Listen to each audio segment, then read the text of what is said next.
First of all, what do you think about this? It was discussed a little bit by the likes of tech giants out there. Of course, Microsoft's Bill Gates thought that maybe taxing robots would be the right thing to do. Sure. Bill is a very smart guy, and I appreciate him thinking about this issue. But I don't think taxing robots is really going at it the right way.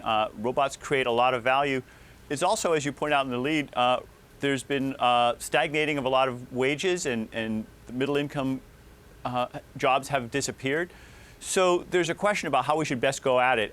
Taxing robots isn't going to be the best approach, though. I think what we want to do is encourage people to use robots in a more creative way to create shared prosperity and not just automate existing jobs.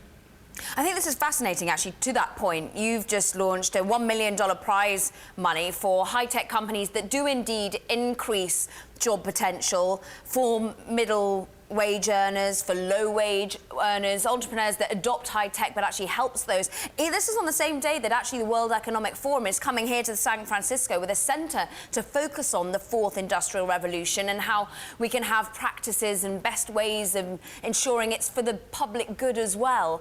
How can these things be for the public good? What sort of technology are you envisaging here? Yeah, I'm delighted the World Economic Forum is also stepping up. And here at MIT, we recognize that technology is a tool, and robots are tools, and they can be used in lots of different ways. They can be used to automate work and lower wages. They can also be used to make work more productive and creative and increase wages.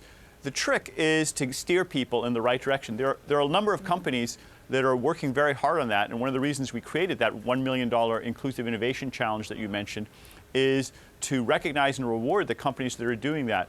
For instance, there's a textile mill here in Lowell, Massachusetts, nearby, that has put in some machinery that allows their textile manufacturing to be much more flexible and personalized, customized, and as a result, it's more valuable. They can pay their workers much more than they're paid in other countries, and create more value for customers at the same time. I mean, I just mentioned the fourth industrial revolution there. Your book, which I'm halfway through, The Second Machine Age as well, brilliant read. These show that, this isn't the first industrial revolution or indeed machine age that we've had. But is the pace of disruption that much faster this time round? How quickly does the government need to respond as well? There's no question it's happening faster now. We all have heard of Moore's Law, the doubling of computer power every 18 to 24 months. We did a little analysis in that book, The Second Machine Age. The steam engine also improved, but the doubling time was about once every 70 years. So it's a whole different scale of improvement and speed now. And it's affecting many more jobs. It's affecting the whole information economy, which is, most of us do information work these days. So it's a real important change that we're seeing. I think that if we handle it right, it's going to be one of the best things that ever happened to us.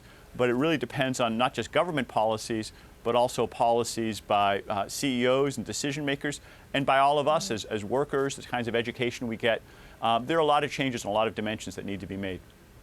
I mean, certainly this is something that IBM and Salesforce were putting to the government in terms of potentially retraining and ensuring that's happening within businesses. I mean, I have a race on, of course, to finish your second machine age, because you've got another book coming out, again co-authored with the same Andy, and this one is called Machine Platform Crowd, Harnessing the Digital Revolution. Interestingly, in that bit, in this book, you say you must rethink the integration of minds and machines. Now, another man who thinks about the integration of minds and machines is Elon Musk. Do you view that his view is right, that potentially we'll become some sort of cyborg and that's the only way that humans really can remain relevant?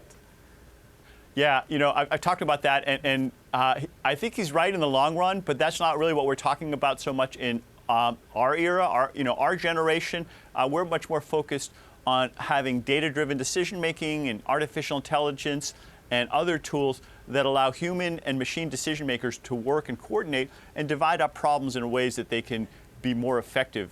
Someday, eventually, we will have that direct net on our brains that allow us to communicate with machines, but I don't think that's anything we'll be buying in 2017.